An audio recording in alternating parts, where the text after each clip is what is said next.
On parle beaucoup de l'importance de la culture grecque et de la façon dont elle a servi de base au développement de la pensée occidentale.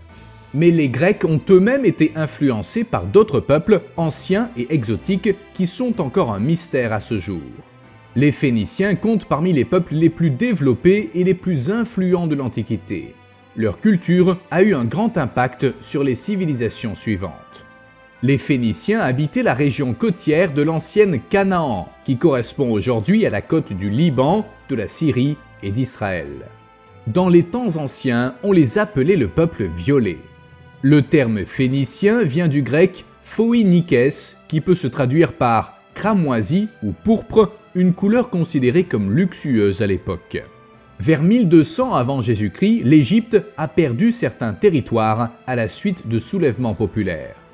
La culture phénicienne a commencé à s'épanouir à cette époque.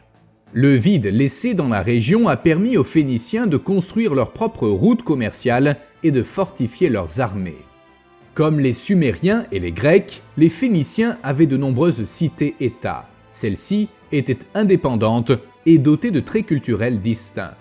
En développant une culture basée sur le commerce maritime, les Phéniciens sont entrés en contact avec de nombreux peuples comme les Minoens de l'île de Crète et les Mycéniens de Grèce. Avec l'expansion de leur domaine, les Phéniciens ont colonisé de nouveaux territoires.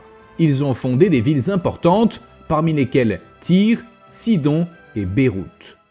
L'une des plus grandes contributions des Phéniciens est liée à l'écriture.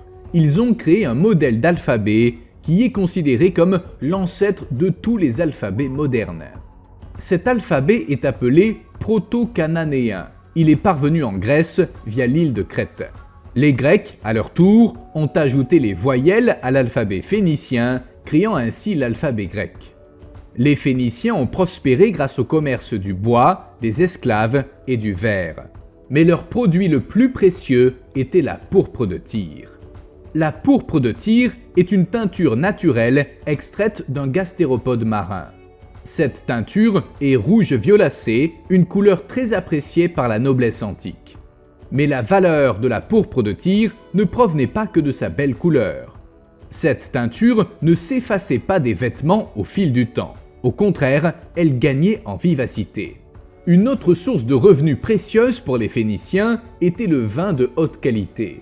Les Égyptiens, par exemple, ne pouvaient pas faire pousser de raisins en raison de leur climat chaud. Ils payaient en or les cruches de vin phéniciennes. Les Phéniciens faisaient aussi le commerce de l'argent, du cuivre, de l'étain et du bronze et produisaient des bijoux et des sculptures en verre coloré.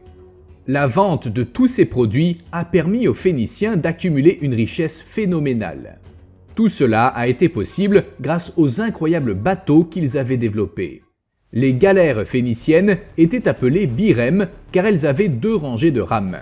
D'autres modèles à 3 rangées étaient appelés trirèmes. C'était le vaisseau antique le plus efficace qui soit. Son style a été copié par les Grecs, les Égyptiens, puis par les Romains. Les Phéniciens étaient polythéistes. Ils adoraient un grand nombre de dieux et de divinités. Bien qu'ayant une culture orientée vers la mer, ils ne semblent pas avoir eu de divinité marine. Les Phéniciens procédaient également à des sacrifices d'animaux lors de rituels religieux.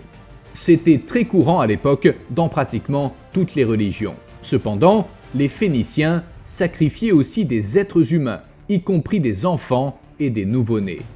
Les Phéniciens cultivaient la même dualité que les Minoens de l'île de Crète. Ils étaient développés, mais conservaient un lien étrange avec leurs coutumes primitives. Ils ont réussi à parcourir des distances impressionnantes en mer pour leur époque. Ils ont navigué tout le long de la côte africaine, atteignant la péninsule ibérique où se trouvent aujourd'hui l'Espagne et le Portugal. On pense que les Phéniciens ont également atteint la Grande-Bretagne et qu'ils ont commercé avec les tribus celtes qui s'y trouvaient. 65 ans avant la naissance de Rome, les Phéniciens ont fondé Carthage en Afrique du Nord, une ville qui a un jour réussi à terroriser Rome.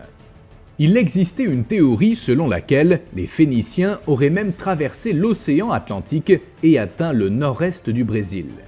Mais cette théorie a été démontée et est considérée comme exagérément fantaisiste. Les Phéniciens sont également souvent cités dans la Bible. La plus célèbre représentante des Phéniciens est peut-être la princesse Jézabel, fille du roi Itobaal de la ville de Sidon. Jézabel est devenue célèbre en épousant le roi Akab d'Israël, exerçant une grande influence en tant que reine et prêtresse. Malgré leur renommée et leur richesse, les Phéniciens ne disposaient pas d'une force militaire unifiée. Ils n'ont pas pu opposer une grande résistance aux attaques de l'Empire perse naissant. En 539 avant Jésus-Christ, la Perse était dirigée par le roi Cyrus II, connu sous le nom de Cyrus le Grand, qui a conquis la Phénicie sans trop de difficultés. Bien que les villes phéniciennes aient été préservées, de nombreuses personnes se sont déplacées vers des villes plus éloignées de la domination perse. Carthage était l'un des principaux abris. Sa population s'est considérablement accrue. En 332 avant Jésus-Christ, Alexandre le Grand a conquis la ville phénicienne de Tyr, alors sous domination perse. Alexandre était cruel et il a ordonné la mort de 2000 citoyens, parmi lesquels des Perses et des Phéniciens. Peu après, la culture phénicienne a disparu définitivement de son pays d'origine.